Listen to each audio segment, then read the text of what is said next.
Bonsoir à tous, il est 18h10, en direct ce soir depuis Châlons en Champagne, depuis RCF Cœur de Champagne, avec nos amis de RCF Aube-Haute-Marne et puis de RCF Reims-Ardennes en direct comme tous les soirs, avec une émission spéciale. Et souvent dans notre radio on se dit, ce serait bien qu'il y ait quand même un évêque d'invité. Eh bien aujourd'hui, il y a 3 évêques qui sont en direct avec nous ce soir, invités par Monseigneur François Touvet, évêque de Châlons en Champagne. Monseigneur François Touvet, bonsoir. Bonsoir Jean-Pierre et bonsoir à tous nos auditeurs. Vous avez invité ce soir, et on le retrouvera à 20h30 salle Pelloutier pour une conférence, Monseigneur Paul Desfarges, archevêque d'Alger. Monseigneur, bonsoir. Bonsoir. Et puis pour nous accompagner, des auditeurs en particulier du diocèse de Châlons qui le connaissent très bien, Monseigneur Gilbert Louis. Monseigneur Gilbert Louis, bonsoir. Bonsoir à vous. Alors, Monseigneur Touvet, j'ai envie de vous demander, c'est vrai que nous allons beaucoup parler d'une rencontre qui a lieu demain, une journée d'action de grâce pour la béatification des martyrs d'Algérie, sœur Odette Prévost et sœur Paul-Hélène Saint-Raymond. Alors, pourquoi la présence aujourd'hui de Monseigneur Desfarges? Eh bien, tout simplement parce que tout le monde ne pouvait pas se rendre à la célébration de la béatification. Nous nous y sommes associés de très grand cœur depuis le diocèse de Châlons, et j'ai pensé qu'il était bon pour le peuple de Dieu ici de vivre une journée de fête, de joie, d'action de grâce, de façon à ce que nous puissions remercier le Seigneur pour tous les bienfaits, pour ce beau témoignage que Odette Prévost et Paul-Hélène Saint-Raymond ont donné. Elles sont originaires de notre diocèse. L'une est née à Auger, c'est Odette Prévost, en 1932, et puis l'autre appartient à une famille originaire d'Orbey-l'Abbaye. Donc j'ai eu l'idée, ayant eu la joie de suivre il y a quelques années une retraite prêchée par Monseigneur Desfarges, l'archevêque d'Alger, de l'inviter, en me disant, ben voilà un témoin exceptionnel qui peut nous aider à accueillir ce beau témoignage d'amour, d'amitié, de fraternité et de paix de chrétiens au cœur de l'Algérie il y a un peu plus de 20 ans. Monseigneur Desfarges, alors vous venez d'arriver, vous connaissez quand même un peu le diocèse de Châlons ou pas du tout? Non. Je ne connaissais pas. Mais en tout cas, vous connaissiez sœur Odette Prévost. Oui. Vous avez été évêque à Constantine, puis depuis 2 ans archevêque d'Alger. Alors évidemment, vous aviez vécu, parce qu'il faut rappeler un peu l'histoire très rapidement, en 1995, cet assassinat, cette tragédie, vous l'aviez appris comment, vous, Monseigneur Desfarges? Vous étiez sur le terrain à ce moment-là? Oui, moi j'étais sur Constantine, mais je suis en Algérie depuis longtemps, donc j'ai vécu toute cette année qu'on a appelée la décennie noire, et bien sûr, on apprenait au fur et à mesure les drames, mais nos 19 frères et sœurs algériens, frères et sœurs qui ont été assassinés pendant cette période, c'est un tout petit nombre dans le millier d'Algériens et d'Algériennes qui ont perdu la vie durant cette tragédie dramatique.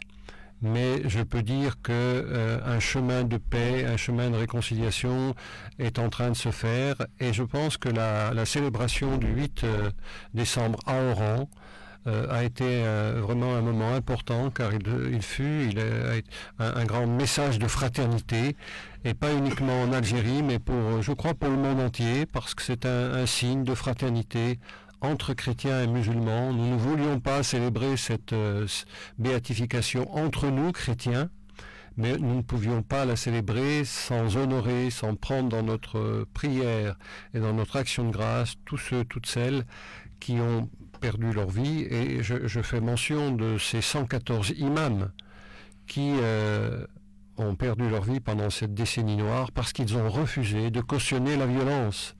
Ils ont refusé de signer ce qu'on appelle des fatwas, des actes juridiques que leur demandaient les groupes armés avant d'aller commettre des crimes.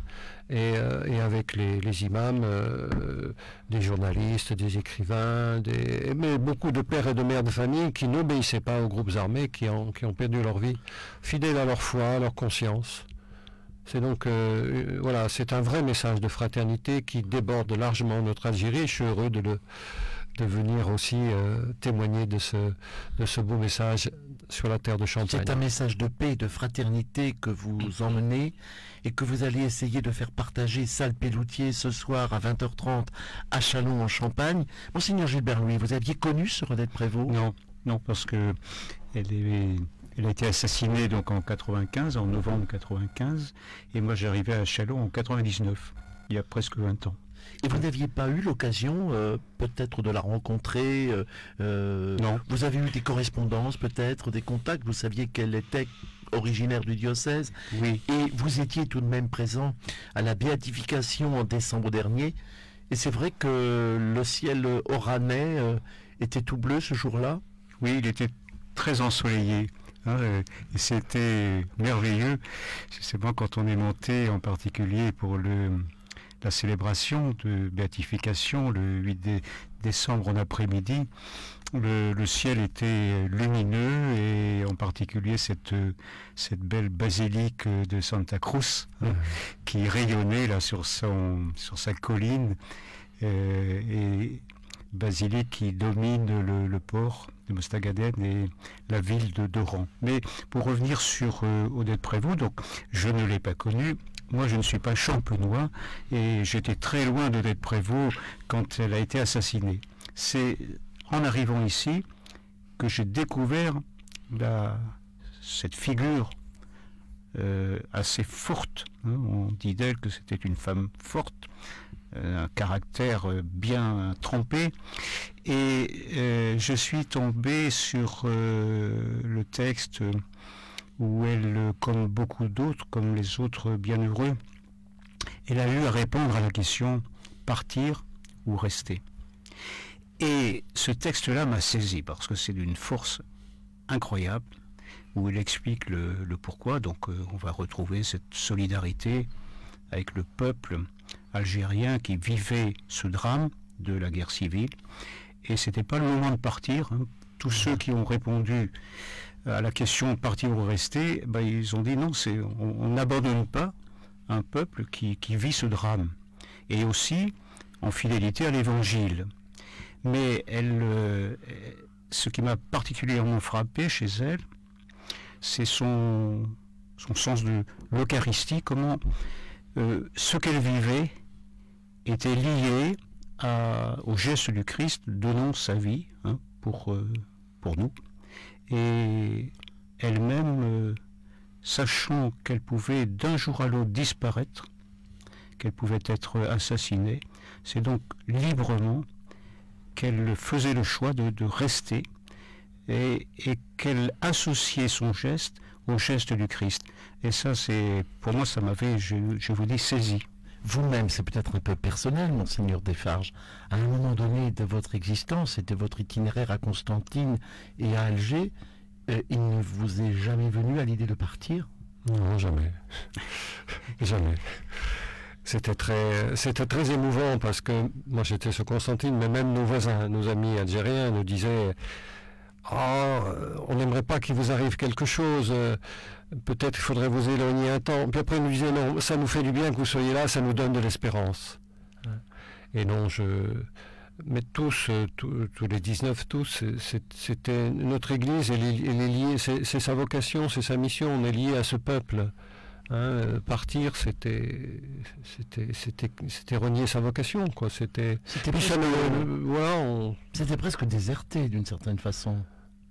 Un peu, si quelqu'un a peur, ne peut pas, on peut comprendre. C'est pas de l'héroïsme, c'est vraiment de la fidélité aux amis, aux proches. Vous êtes dans la difficulté, on est avec vous. On se posait pas de questions métaphysiques, c'était tout simple. Pour le diocèse de Châlons-en-Champagne aujourd'hui, Monseigneur François Touvet, comme pour nos auditeurs qui sont en voiture, qui nous écoutent, on a parfois une idée parfois faussée dans le monde d'aujourd'hui, avec ce qu'on entend sur les musulmans, sur l'Algérie, sur les rapports parfois difficiles entretenus par l'histoire entre l'Algérie et la France. Mais aujourd'hui, c'est devenu de Monseigneur Desfarges, et cette image de Sœur Odette Prévost, pour le diocèse de Châlons, c'est un appel dans cette période de carême à regarder plus loin, plus haut, dans le pardon, mais aussi dans l'espérance. Oui, bien sûr, et puis toujours dans cette dynamique de la fraternité, je crois. Moi, j'ai à cœur de dire ici que Odette Prévost, la jeune Odette Prévost a été accompagnée par un prêtre du diocèse de Châlons qui est toujours de ce monde, et qui témoignera demain à Auger. Peut-être sera-t-il là, peut-être ce sera simplement en vidéo, mais c'est-à-dire qu'elle a grandi dans cette église de Châlons. C'est là qu'elle a été baptisée. Nous avons son acte de baptême dans les registres ici à l'évêché de Châlons. C'est là qu'elle a grandi, qu'elle a reçu la foi, le témoignage de ses parents. C'est là qu'elle a appris à vivre, à mettre l'évangile en pratique. Et il me semble que son témoignage, déjà ici, certainement qu'il n'était pas tous les jours parfait, comme pour chacun d'entre nous, mais son témoignage a pu mûrir dans cet environnement familial, ecclésial, et elle a pu le laisser s'épanouir totalement dans sa vocation religieuse en Algérie et jusqu'à sa mort. Il me semble que pour aujourd'hui, pour notre Église aujourd'hui, que ce soit à Châlons ou à Alger ou encore ailleurs, partout dans le monde, eh bien le témoignage de ceux qui vont jusqu'au bout, qui sont fidèles dans cet amour, dans ce don d'eux-mêmes, eh bien ne peut que rejaillir dans des fruits abondants de paix, de fraternité, et puis aussi d'enthousiasme pour donner à notre tour un témoignage joyeux, courageux aussi et fidèle de notre foi.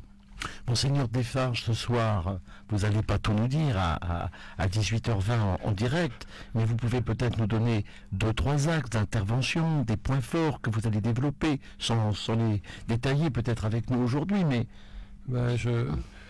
À la suite de nos bienheureux, j'insisterai donc sur cette relation islamo-chrétienne, d'abord parce qu'on me l'a demandé, mais parce que c'est au cœur de la vie de notre Église.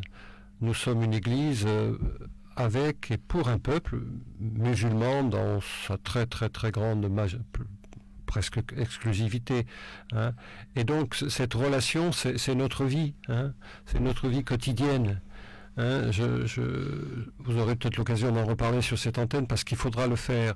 Le texte qui vient de sortir à Abu Dhabi, signé par le pape François El-Shir d'El-Azhar, l'université du Caire, qui s'appelle Fraternité humaine, est né d'une relation de fraternité entre le pape et ce Shir d'El-Azhar. Eh bien, c'est ce que nous vivons en Algérie. Ce sont des relations d'amitié, de fraternité, mais comme on peut en vivre. Et de cette relation, une rencontre cette rencontre fait sentir la profondeur spirituelle de ces liens. Et c'est donc pour cela que nous regardons nos frères musulmans, nos amis musulmans, dans leur profondeur aussi spirituelle. Il y a une foi en Dieu qui fait que c'est plus qu'une fraternité, j'allais dire une solidarité humaine. C'est vraiment une solidarité spirituelle. Monseigneur, avant de retrouver Monseigneur Gilbert Louis et Monseigneur François Touvet, simplement vous demandez cette communauté, on a envie d'en savoir un peu plus, catholique ou chrétienne à Alger, elle vit comment?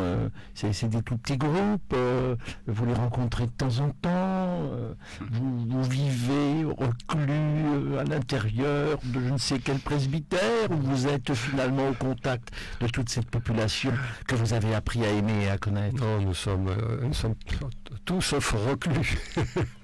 Non, nous sommes tout le temps dehors. Donc, bien sûr, on a des paroisses, dans des paroisses sur Alger, mais aussi nous avons nos activités, un certain nombre d'activités de type humanitaire, bibliothèque, le centre de soutien scolaire, promotion féminine avec Caritas, des ateliers artisanaux, animation de la jeunesse. Tout ça fait qu'on est toujours en relation. Mais j'aime le dire aussi, la relation, c'est pas uniquement ces activités. Moi, je suis, j'allais dire, en mission, si on peut dire.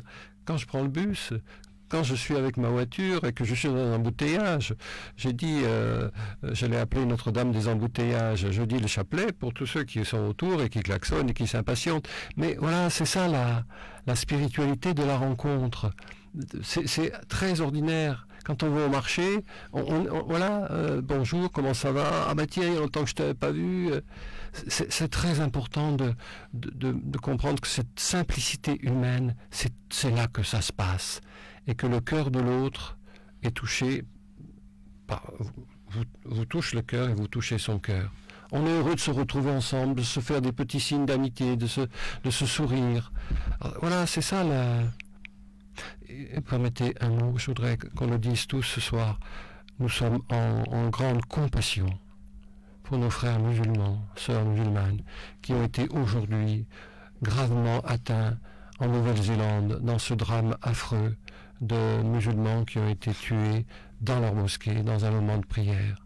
Je pense que c'est important de... Enfin, moi je suis saisi et je crois qu'on est tous là, dire un petit mot de notre compassion pour eux. Nous on est avec eux dans leur drame et dans leur douleur, et dans leur souffrance et dans leur prière. Cette ouverture sur le monde, cette ouverture sur les autres religions, Monseigneur François Trouvé, ça va être important de faire passer ce message aussi, parce que c'est aussi dans nos sociétés qui sont peut-être moins dures et qui n'ont pas forcément toujours ce ciel oranais à admirer. Il y a quand même des conflits, il y a quand même des antagonismes dans nos sociétés occidentales. Ça va être aussi important de le manifester et de le dire. Oui, je crois que cette journée de demain nous invite vraiment à cultiver le goût du dialogue.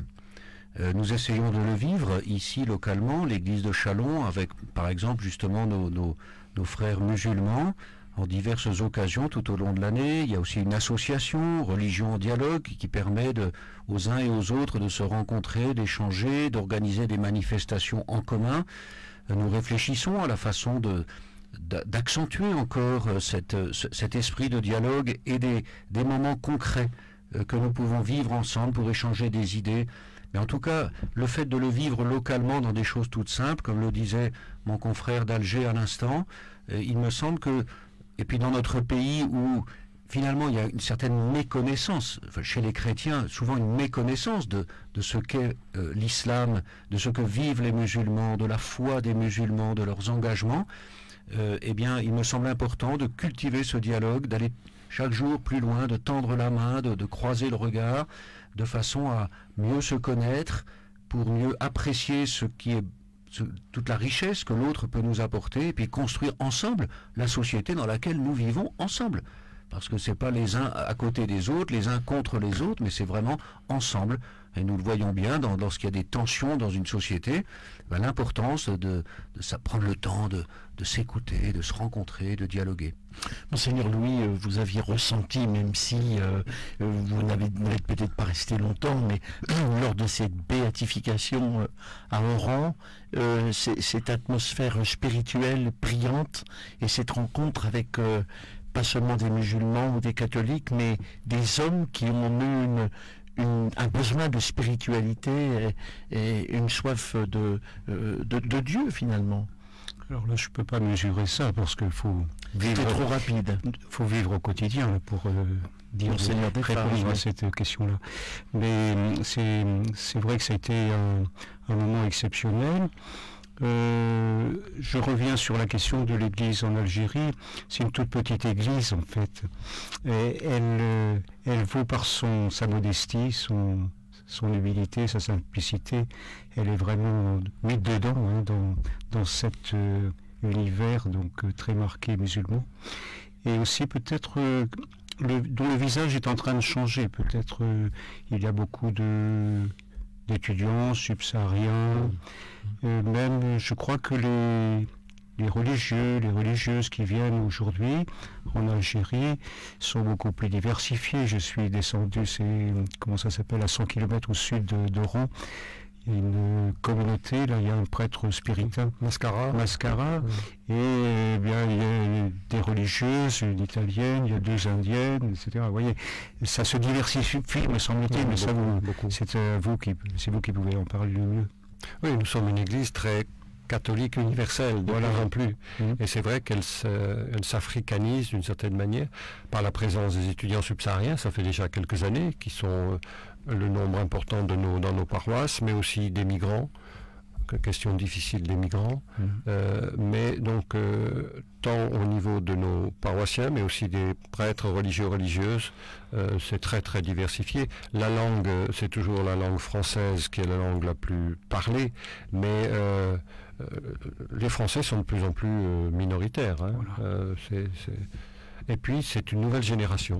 Une nouvelle génération, c'est plus la génération de l'après-indépendance, et ça y est, le flambeau est passé à d'autres, une nouvelle génération qui continue cette mission de présence fraternelle, amicale, avec un peuple. Le travail de l'Esprit Saint est merveilleux. Puis peut-être on aura l'occasion d'en parler. La Sainte Vierge aussi, qui fait du grand travail pour rassembler tous ces enfants. On en reparle dans une poignée de minutes. Vous êtes à l'écoute de RCF dans cette émission ici à Châlons-en-Champagne en direct avec Monseigneur Paul Desfarges, archevêque d'Alger, que vous retrouverez ce soir salle Pelloutier et demain pour toute la journée de 10h à 16h30 à Auger avec Monseigneur François Touvet, évêque de Châlons, et Monseigneur Gilbert Louis, qui connaît bien Châlons-en-Champagne, dont il a été aussi il y a quelques années évêque. Il est 18h30, c'est l'occasion pour nous de retrouver le journal régional avec Alexis Claudretz. RCF, le journal. Bonsoir à tous, vous êtes dans le 18-19 en Champagne. Dans l'actualité, ce soir, sur les antennes de RCF en région, les marches pour le climat vont se multiplier ce week-end. Les associations et syndicats parlent de la marche du siècle. Aujourd'hui, les jeunes étaient mobilisés. Illustration à Troyes. Demain, les adultes emboîteront le pas. Reportage à Reims. Durant l'année 2019, le Centre communal d'action sociale de Saint-Dizier accompagne les seniors vers le bien vieillir avec des ateliers à thème. On entendra les explications de Christiane Deschamps, adjointe en charge de la famille et de l'éducation à Saint-Dizier.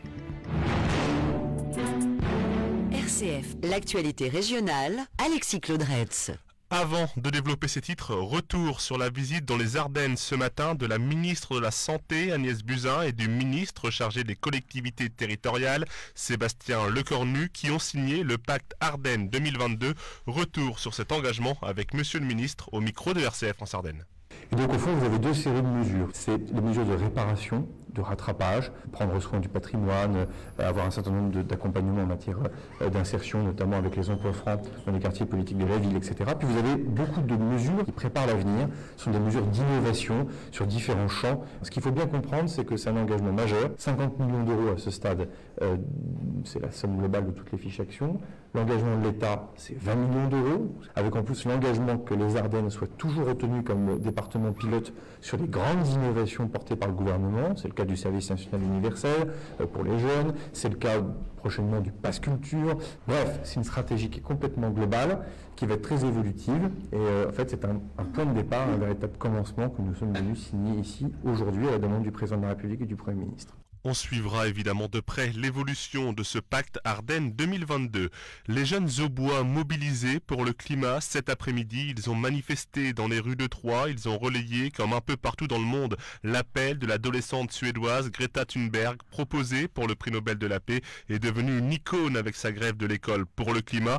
Ils étaient 1 millier dans les rues de la cité Tricasse cet après-midi. Maël Collignon est en terminale S au lycée Marie de Champagne. Il fait partie des lycées à l'origine de la marche troyenne. J'ai peur, j'ai peur pour mon avenir, j'ai peur pour mes futurs enfants. J'ai vraiment, on réside dans la peur maintenant quand on ouvre les yeux. J'ai pris conscience du drame qui est en train de se dérouler. On le voit notamment avec les catastrophes écologiques en Californie, au Portugal, dans l'eau, de plus en plus grave. Parce que j'ai vraiment compris qu'il y avait urgence et qu'on devait tous agir, qu'on devait vraiment se mobiliser. Du coup, je fais partie de pas mal d'associations. Il faut vraiment que tous les jeunes soient mobilisés parce que c'est aussi nous qui sommes concernés, parce que c'est notre avenir qui est en jeu. S'il n'y a pas de titre, s'il n'y a rien qui est fait, et notre avenir il est complètement condamné. Pourquoi aller à l'école si notre avenir est condamné? Si on n'a pas de travail, voilà. Des propos recueillis par Thomas Pasquier de RCF au Haute-Marne, les jeunes rémois étaient aussi mobilisés. Ils se sont rassemblés devant la cathédrale à 13h avant de défiler jusque la place d'Erlon. Ils étaient là plus de 500. À Châlons-en-Champagne aussi, les jeunes étaient mobilisés par centaines. Et demain, ce seront les adultes qui manifesteront pour le climat à Troyes à 14h au départ de la place Jean Jaurès, une initiative du mouvement Dans le Mur. La marche de demain, d'ailleurs appelée la marche du siècle par les associations et syndicats, à l'origine de cette mobilisation. À Reims, ce sera la 5e marche pour le climat depuis la fin de l'été, ce samedi, organisée par le mouvement citoyen pour le climat qui s'est créé en septembre 2018. L'idée est de mener à bien des actions de mobilisation citoyenne pacifique et conduire à une prise de conscience collective de l'urgence climatique. Katia Locke, co-organisatrice à Reims, revient sur les origines du mouvement. Cette fois-ci, donc on se rassemble au niveau de la Fontaine de la Solidarité. On va commencer par une prise de parole, se présenter pour ceux qui ne nous connaissent pas sur Reims. On a un groupe qui s'appelle Growing Up, un groupe hip-hop qui va venir faire une présentation avec ses élèves. Et nous allons commencer la marche donc avec un parcours qui est validé déjà par la préfecture et par les services de police pour la sécurité. Et donc on a prévu un Frozen et puis un Die-in vraiment pour dénoncer l'inaction du gouvernement, des élus qui n'en font vraiment pas assez face à l'importance et à l'action vraiment globale et coup de poing pour aider l'humanité et puis puis déjà la France. Les plus démunis, on va dire, c'est eux qui seront les premiers touchés. Katia Locke au micro de RCF France Ardennes. Samedi, le rendez-vous est pris à Reims à 15h, place d'Erlon, à la Fontaine de la Solidarité. Les associations étudiantes et lycéennes, bien sûr, qui accompagnent les citoyens pour le climat dans leur démarche. Ils ont manifesté aujourd'hui, ils continueront bien évidemment de manifester demain. Cette année encore, les seniors de plus de 60 ans sont privilégiés grâce au CCAS de nos communes en Champagne-Ardenne, dont par exemple à Saint-Dizier. En effet, des ateliers thématiques sont à nouveau programmés pour les aider à appréhender l'âge en toute quiétude. Christiane Deschamps, adjointe en charge de la famille et de l'éducation à Saint-Dizier, nous explique les ateliers proposés.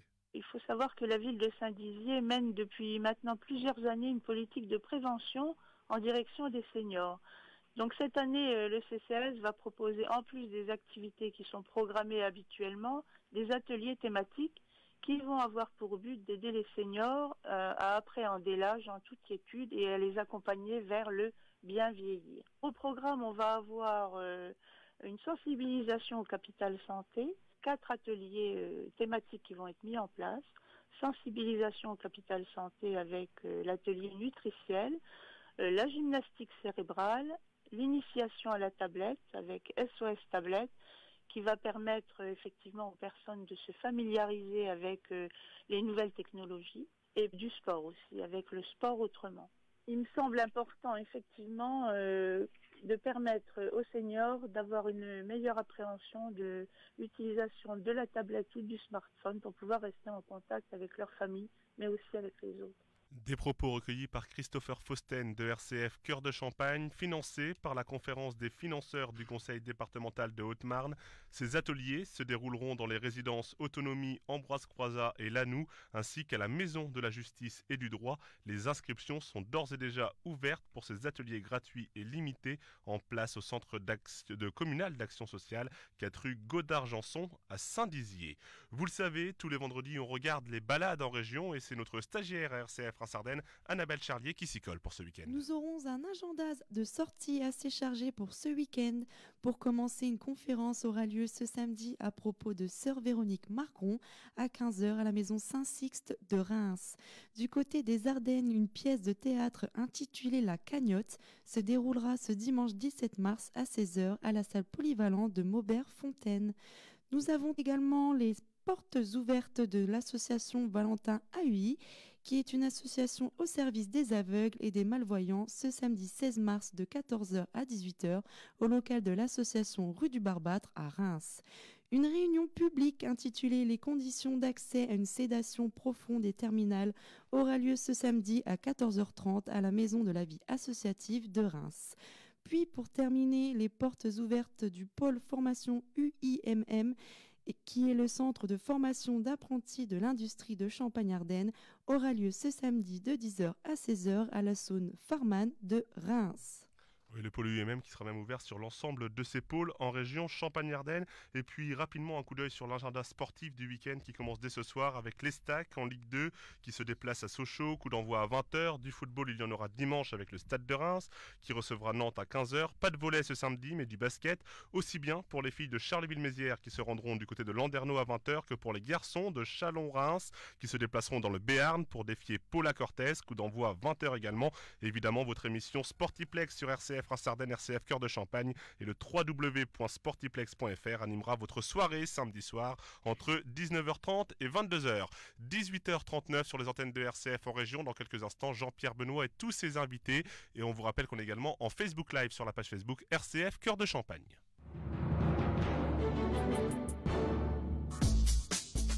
Le 18-19 en Champagne, Jean-Pierre Benoît.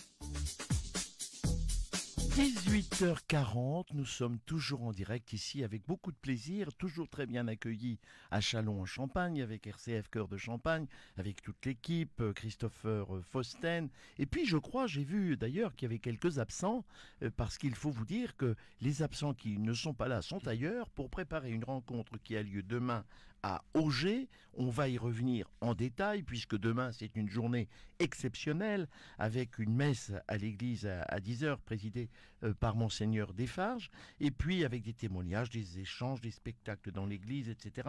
On va y revenir. Alors nos invités aujourd'hui, eh bien ils sont chez eux, hein, et puisque nous avons le plaisir d'avoir 3 évêques, Monseigneur Desfarges qui nous vient d'Alger, Monseigneur François Touvet, évêque de Châlons en Champagne, et puis Monseigneur Gilbert Louis qui a été évêque de Châlons en Champagne. Au fait, Monseigneur Louis, vous êtes où exactement en ce moment?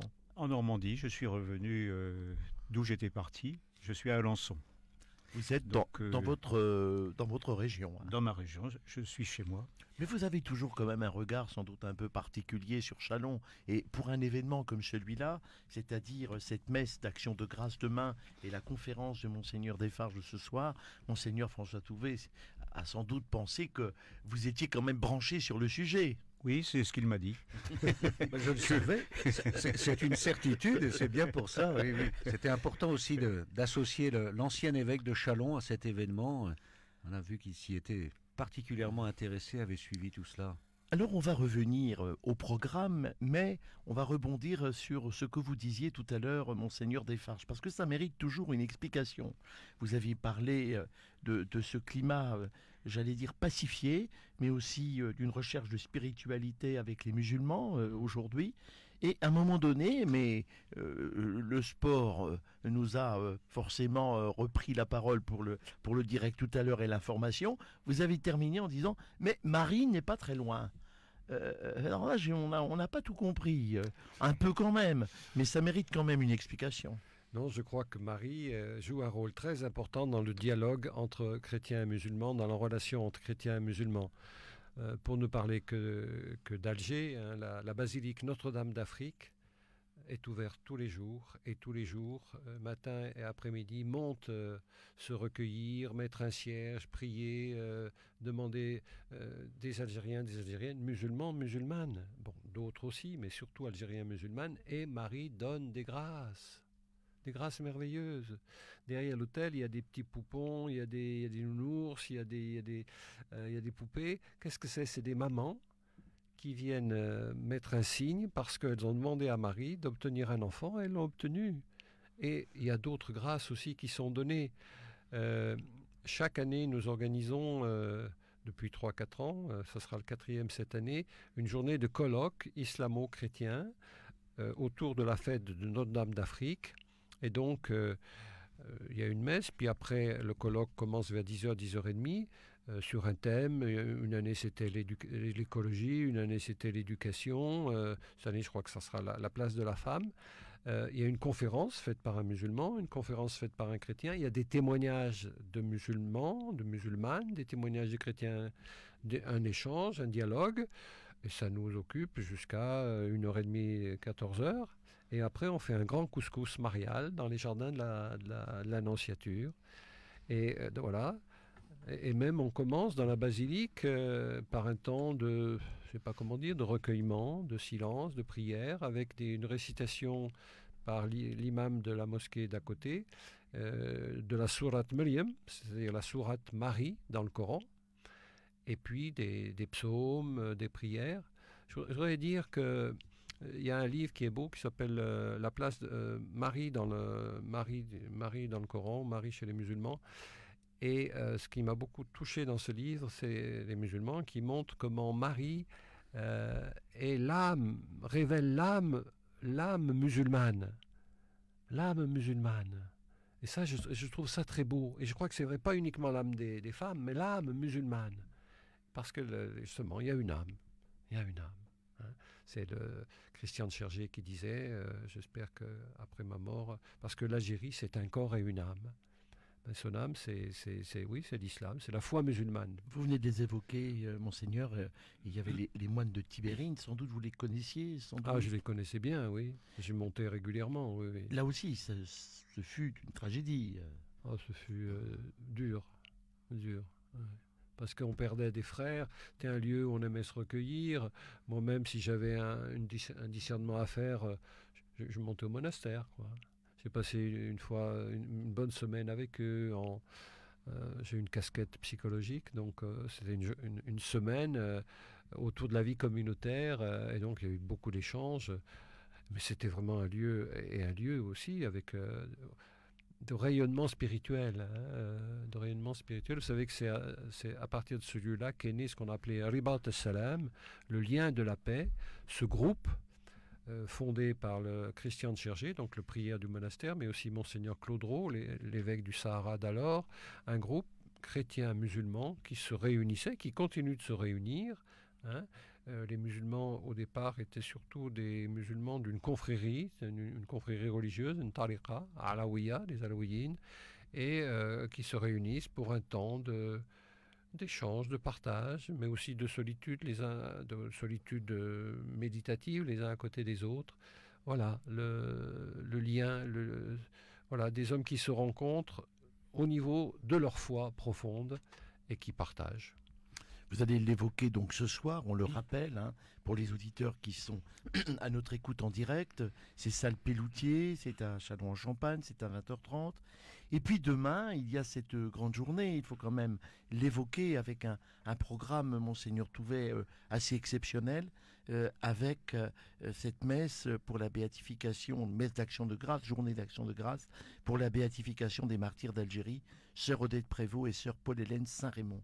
Une journée exceptionnelle parce que le message que délivre en ce moment en direct sur notre antenne Monseigneur Desfarges, il doit rejaillir avec une musicalité, une tonalité qu'on entend bien sûr sur RCF parce que la joie se partage et qui vient de l'intérieur et qui peut surprendre nos sociétés souvent tiraillées. Monseigneur Touvet, on sent que là, sœur Odette Prévost, elle fait le lien entre nous-mêmes ici à Châlons, à Reims, à Troyes, et puis avec ce côté universel de l'Église. Et vous allez sans doute y revenir tout au cours de cette journée. Ça commence, disons, à 10h, il faut arriver un petit peu avant dans la salle des fêtes, parce que RCF participera, retransmettra, il y a toute une équipe qui est présente. Que va-t-il se passer exactement dans cette journée, alors, Monseigneur ? Mais beaucoup de choses, vous l'avez dit, déjà le fait de se rassembler, de venir de différents horizons. Nous aurons la joie d'accueillir une quarantaine de membres des deux familles, des sœurs, Odette Prévost et Paul-Hélène Saint-Raymond, une vingtaine de religieuses de leurs congrégations respectives, ainsi qu'une trentaine de religieuses présentes dans le diocèse de Châlons en ce moment. 6 évêques qu'on célébreront la célébration de la messe avec quelques prêtres et diacres, et puis le peuple de Dieu, et tout le monde est invité, même si l'Église ne pourra pas contenir cette foule, donc nous avons prévu de retransmettre en direct dans la salle des fêtes du village d'Auger. La municipalité s'est mobilisée de façon extraordinaire pour nous aider à organiser cette journée. En tout cas, vous voyez, c'est déjà le rassemblement. Ensuite, le deuxième point, c'est vraiment la joie et l'action de grâce.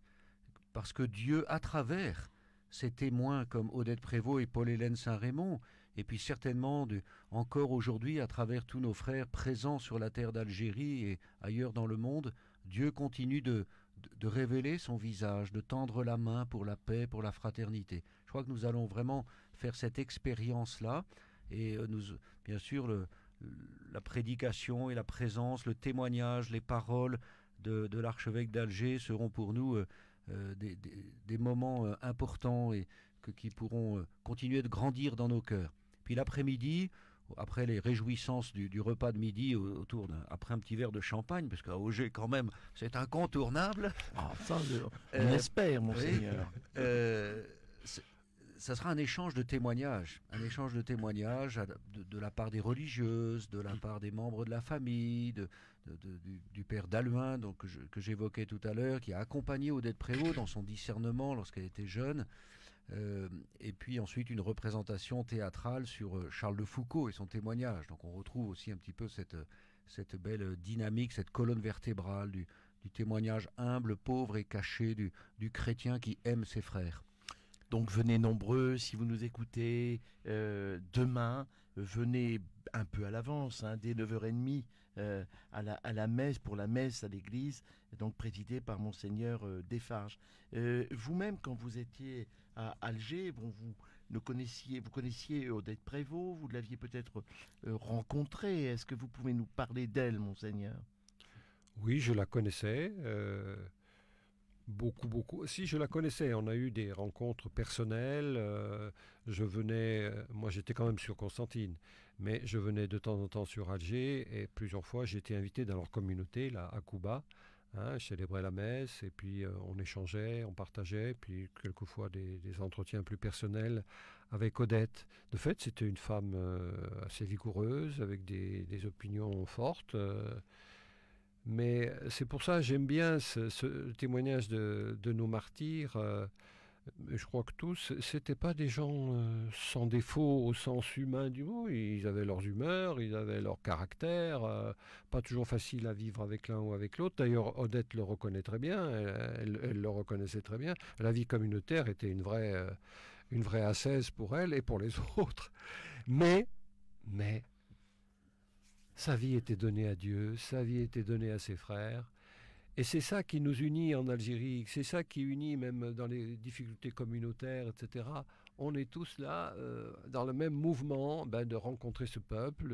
On est toujours un peu surpris. On a beau être en Algérie depuis longtemps, on ne comprend jamais tout à fait totalement. Mais ça vaut la peine, voilà. Et donc tous les jours, on est heureux d'aller à la rencontre et on s'annonce les uns aux autres cette bonne nouvelle. Cette première bonne nouvelle, toute simple, mais je suis content de te voir aujourd'hui. Tiens, ça fait longtemps que je t'avais pas vu, ça me fait du bien. Et c'est réciproque. C'est ça la bonne nouvelle au ras de terre. Et Odette vivait. Alors, elle était aussi une intellectuelle, ouais, quand même. Hein. Elle avait bien fait de l'arabe, elle travaillait au Glycine, notre centre culturel. Et donc, elle avait aussi une réflexion sur l'importance de la relation avec les musulmans, la place de l'islam, etc. Donc, j'aimais bien Odette. Et vous retournez dans cette communauté, elle existe toujours? Non, elle n'existe plus. Elle n'existe plus. Non, les petites sœurs du Sacré-Cœur ne sont plus à Alger, elles sont encore à Tamanrasset. Vous y allez peut-être encore? À Tamanrasset, vous y allez souvent? Non. Ah, pas souvent. Non, parce que Tamanrasset, c'est à 2000 km d'Alger. C'est vrai, oui. Je dis ici, c'est vrai. Oui, nous, on pense, voyez-vous, Monseigneur, veuillez nous excuser, on pense encore Châlons, Épernay, Cézanne, Vitry-de-François, Chaumont, et on ne se rend pas compte. Hein. Et puis, on ne se rend pas compte des distances. Et puis, actuellement, descendre à Tamanrasset, monter à la Sécrème, c'est quand même pas si simple que ça. Il faut le... En tout cas, Charles de Foucauld, lui, sera présent à Auger, demain, d'une certaine façon, par le spectacle. Monseigneur Louis, vous qui êtes allé à béatification à Oran, je ne sais pas, moi, c'est pas moi qui organise, Monseigneur Touvet, mais le diocèse de Châlons qui se lance dans une réflexion missionnaire, peut-être qu'un jour, vous allez vous-même aller faire un tour en Algérie, voir ces communautés algériennes. Faut venir en pèlerinage, oui. Bienvenue. Mais certainement qu'il y a des perspectives qui s'ouvrent devant nous. Et puis en même temps, je sais qu'il y a une congrégation religieuse que mon prédécesseur, Monseigneur Louis, a fait venir dans le diocèse de Châlons, les sœurs de l'Annonciation de Bobo Dioulasso, au Burkina Faso, qui ont aussi une communauté en Algérie. Deux communautés, une à Constantine et une à Alger. C'est nouveau, cette implantation. Celle d'Alger, oui, c'est tout nouveau. Voilà. Et donc maintenant, les communautés d'Algérie et de France sont regroupées dans une même région, au sein de la congrégation, et l'évêque de Châlons a l'insigne honneur, si je puis dire, en tout cas la charge de les accompagner aussi. Donc je crois qu'il y a vraiment une relation très forte qui s'est nouée et qui peut aussi se traduire par cette fraternité entre les sœurs de Bobo, le diocèse d'Alger, le diocèse de Châlons. Et puis un jour peut-être, Monseigneur Desfarges, aller du côté de Reims également, aller voir un petit peu de notre province ecclésiastique là, avec les différents diocèses, et puis peut-être aussi le stéphanois que vous êtes. Au fond, j'ai l'impression qu'il va rester en Algérie encore pas mal d'années. Vous ne le savez pas?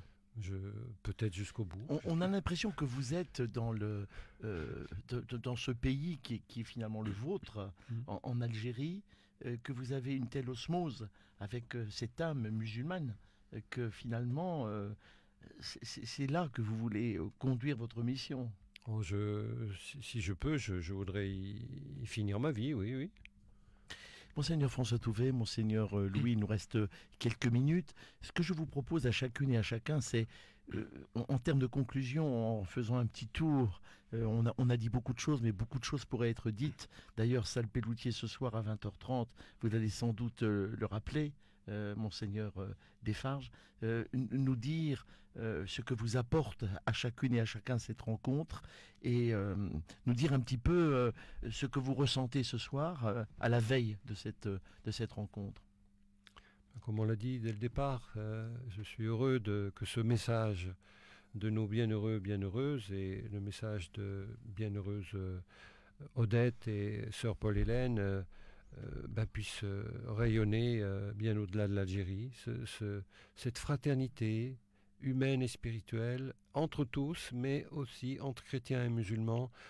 Je crois que c'est important que non seulement on peut vivre ensemble, mais il y a bonheur à vivre ensemble. On s'enrichit, on s'apporte les uns les autres. Je ne dis pas que c'est facile, je ne veux pas idéaliser. Il y a aussi des tensions, des difficultés. Et peut-être j'en dirai un mot ce soir. Mais vraiment, comme l'a dit mon frère François, là, on travaille à la paix. On travaille à la paix. Si on arrive à grandir en fraternité entre chrétiens et musulmans, on fait faire un grand pas à la paix. Monseigneur Louis. Oui, je reviens sur l'expression les bienheureux martyrs d'Algérie. Et alors, quand on pense aux martyrs, c'est le martyr pour sa foi. Ou aussi, on a dit martyr de la charité. On pense à Maximilien Kolbe. Et ce qui m'a été révélé, c'est aussi les martyrs de l'espérance. Le mot a été prononcé tout à l'heure. Croire que même dans les choses les plus noires, et ça a été les années noires, une fraternité était possible.